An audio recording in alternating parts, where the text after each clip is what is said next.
Section 6.6, Graphing Linear Equations. We're going to learn several different techniques. We're going to start with plotting points. Then we're going to use the x and y-intercept graph. Next, we will talk about slope. And from there, we will graph using what's called slope-intercept form.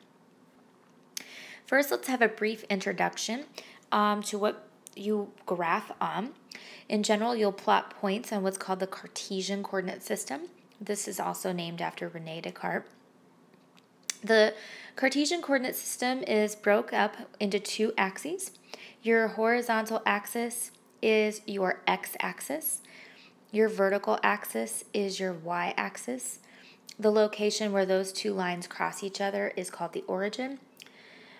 Notice that when the two lines cross, you are broken into 4 quadrants, and you always start in the top right quadrant when you start counting, and you work counterclockwise. So those would be quadrants 1, 2, 3, and 4. When you go to plot points, each point will be described with an ordered pair. In the ordered pair, the x number will always be described first, which tells you your right and left movement. The y number will always be described second, which tells you your vertical movement. So for example, if I asked you to plot the point 5, 3, you would move 5 units to the right and 3 units up, and that would be the location of the ordered pair 5, 3. Let's practice plotting real quick. The points A, B, and C are 3 vertices of a parallelogram with 2 sides parallel to the x-axis. Plot the 3 points below and determine the coordinates of the 4th vertex, D. I'm worried more about the plotting of the points than I am the concept of a parallelogram here, but we can look at that just so that you have an idea of what it should look like. So I have my grid. And I have 3 points. I have the point 1, 2. So to plot that, I need to go right 1 space and up 2 spaces, and that will be the location of point A.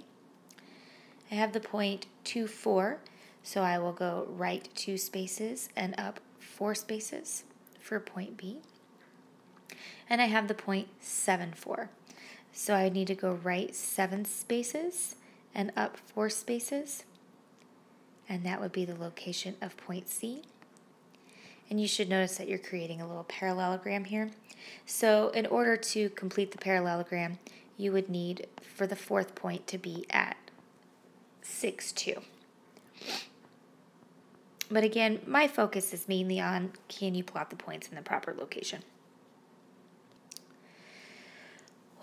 When you graph a line, what you're doing is you're graphing all of the points that satisfy the equation. And all of these are going to be straight lines.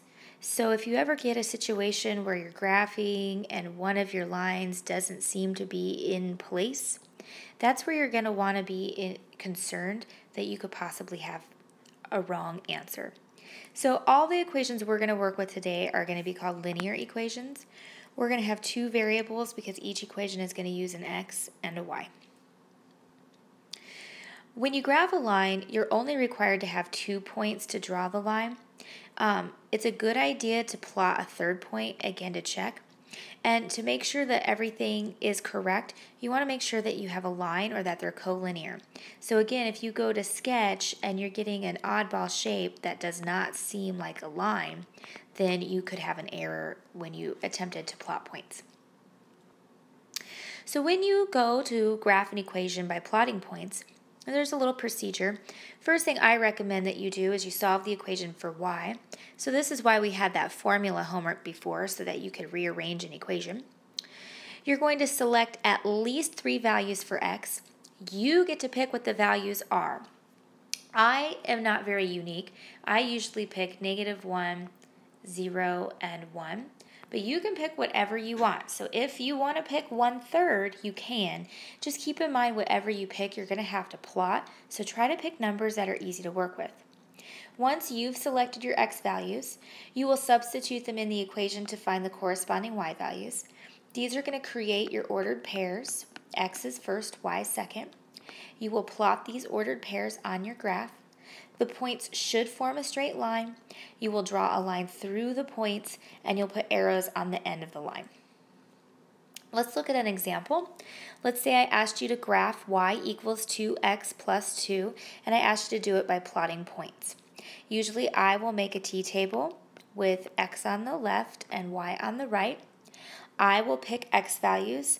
Again, I usually pick -1, 0, and 1, but you can pick whatever you want. So if you really want to pick 2 for some reason, go for it.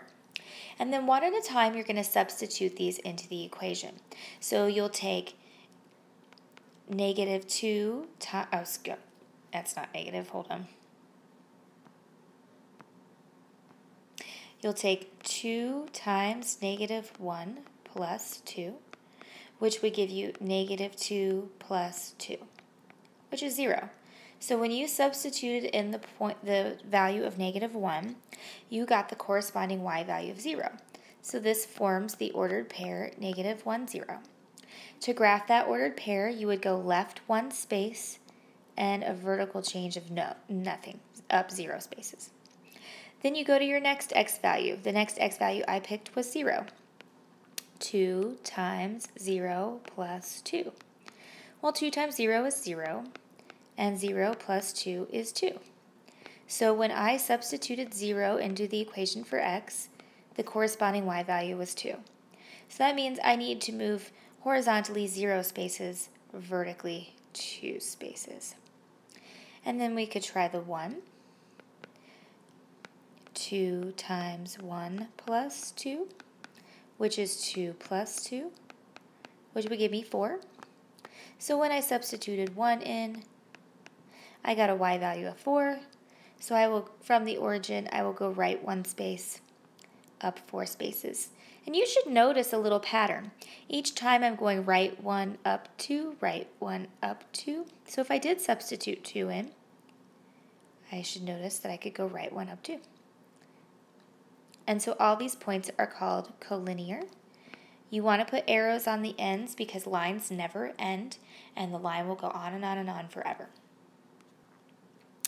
Sometimes it's easiest to generate a graph by using the intercepts. The intercepts are the point where the line crosses the x-axis and the point where the line crosses the y-axis. If you're ever asked to find the x-intercept, all you have to do is make y equals 0 and solve the equation for x. If you're asked to find the y-intercept, you make x equals 0 and solve the equation for y. Let's look at an example. I have the equation 2x plus 3y equals 6. And I want to know what my x-intercept is. So when you're looking for your x-intercept, you set the y value equal to 0. Remember, 3 times 0 is 0. Adding 0 to 2x doesn't change it, and you're stuck with 2x. And if you solve for your x, you should get the value of 3. So the location where you cross your x-axis is 3, 0. So if you go to your horizontal axis, you can go right 3 spaces. You know your line will intersect the horizontal axis at 3.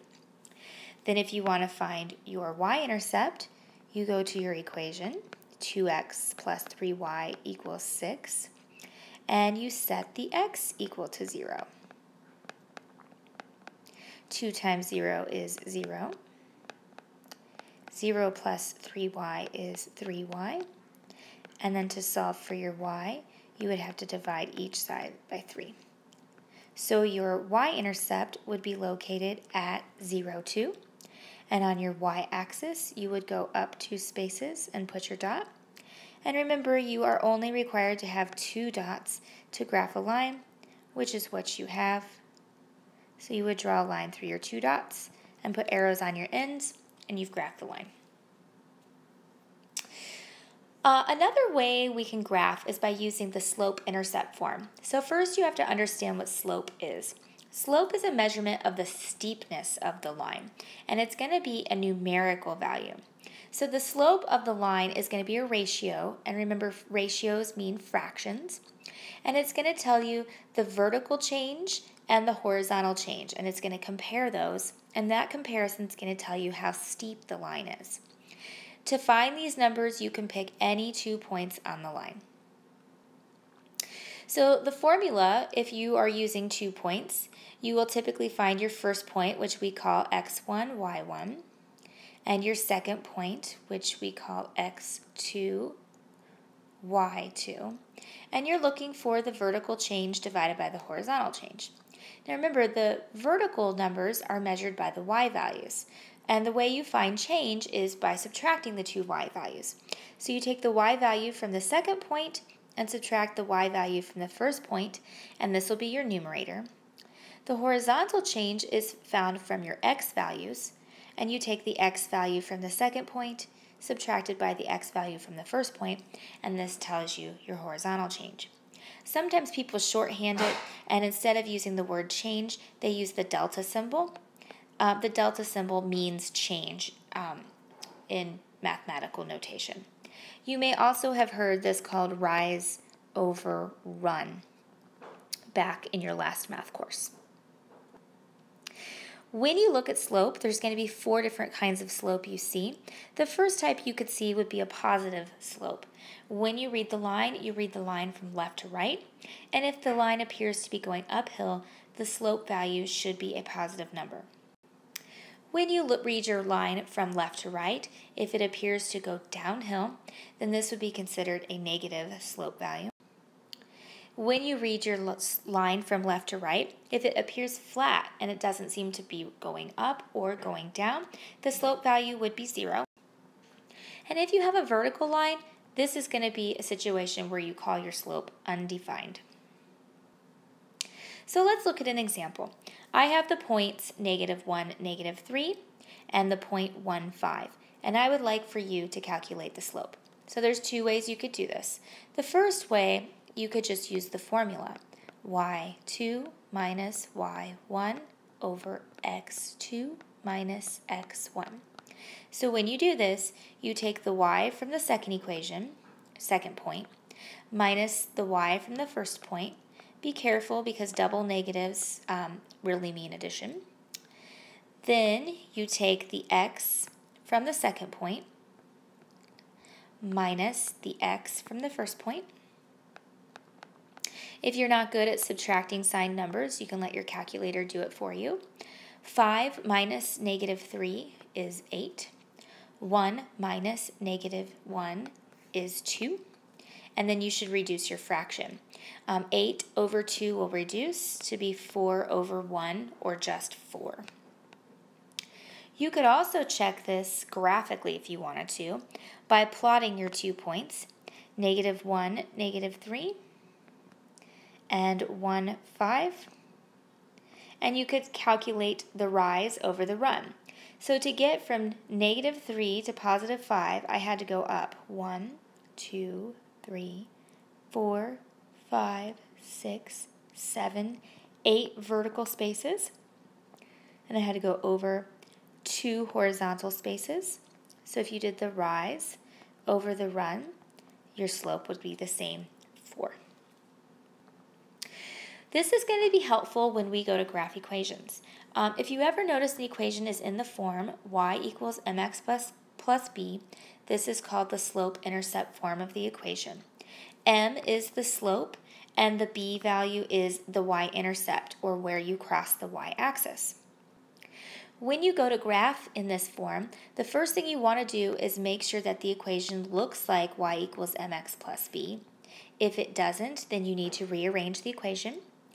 Once you're in the proper format, you need to find the slope, which is the m value, and the y-intercept, which is the b value. Then you will start graphing by plotting the y-intercept, or the b value, on the y-axis. You need to get a second point by using the slope, or the rise over the run. Once you have at least 2 points, you can draw a straight line through your points. Don't forget to put arrows on the end of the line. For example, I have the equation 4x plus 3y equals 9, and I want to graph this equation. The easiest way to graph this equation is to put it into slope-intercept form. Okay, so let's do that.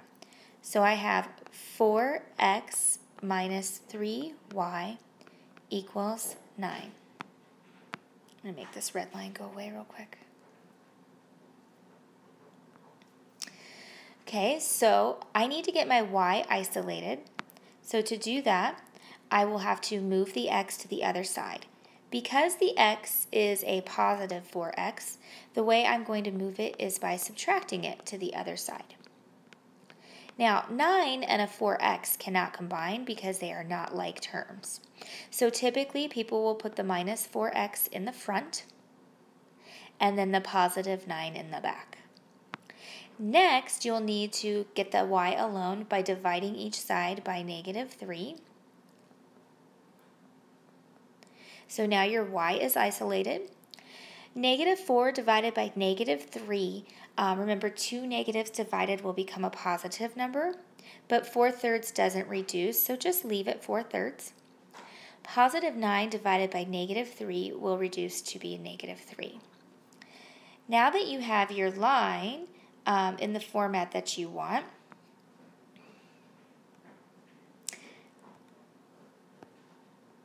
you can graph your equation. So to graph the equation, the first thing you want to do is start by plotting the b, or the y-intercept. So my y-intercept is at negative 3, so on my vertical y-axis, I will put a dot at negative 3. Then I want to use my slope, or my m value, to get more dots. So remember, your slope in this case is 4/3, so that means you need to go up 4 spaces and right 3 spaces to plot another dot. Now when you do this, you start from the negative 3. So I'm going to go up 1, 2, 3, 4, right 1, 2, 3, and I will have another dot on my graph at the point 3, 1. Once you have 2 dots, draw your line between the 2 dots. Sometimes you'll be asked to go reverse, where you're shown the equation, or the line, and you're asked to find the equation. In general, it's always easiest to try to write it in the form of y equals mx plus b. And I typically like to find the b first because I think it's the easiest to locate. The b is always going to be the location where you cross the y-axis. So notice we're crossing the y-axis at positive 1. And then I need to find another point, and I need to find the vertical change over the horizontal change from the left point to the right point in order to calculate my slope. Now if you notice, if you start at the point on the left and work your way to the point on the right, vertically it looks like we went down, so you would consider that a negative 1. And then if you go from left to right, horizontally it looks like we went over 3. So your vertical change is negative 1, and your horizontal change was 3. So your slope would be negative 1/3. The equation of your line is y equals negative 1/3 x plus 1. Where people tend to get tricked often is with horizontal and vertical lines. So I'm going to show you how to graph each. Let's first look at y equals 2. I always tell people to give me at least 2 points where you see that the y value is equal to 2. So the most obvious one is on your y-axis. Clearly, that's a location where y is equal to 2. But notice the point 1, 2, 2, 2, 3, 2, 4, 2. You could go negative 1, 2, negative 2, 2. Notice as I work my way horizontally, they all have a y value of 2. So if you're ever asked to graph a horizontal line, that is going to be in the form of y equals some number.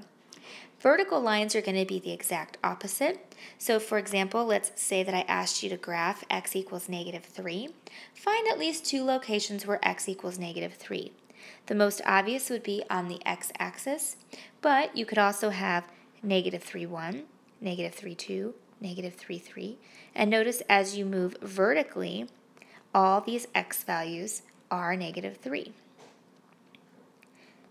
So if you ever see an equation in the form of x equal to some number, that's going to create a vertical line. Now notice when y equals 2, our slope is 0 because we have a flat line. But when x equals negative 3, our slope is undefined because we have a vertical line. Last, we're going to have to make graphs. And in graphing the equations, we label the horizontal axis the x-axis and the vertical axis the y-axis. For each equation, we can determine values for y by substituting in values for x. Because y depends on the value of x, y is going to be called the dependent variable, and x is going to be called the independent variable. Sometimes when you're dealing with certain situations, they will use letters other than x and y. So it is up to you to determine which variable is dependent. The dependent variable should always be on the vertical axis. The independent variable will always be on the horizontal axis.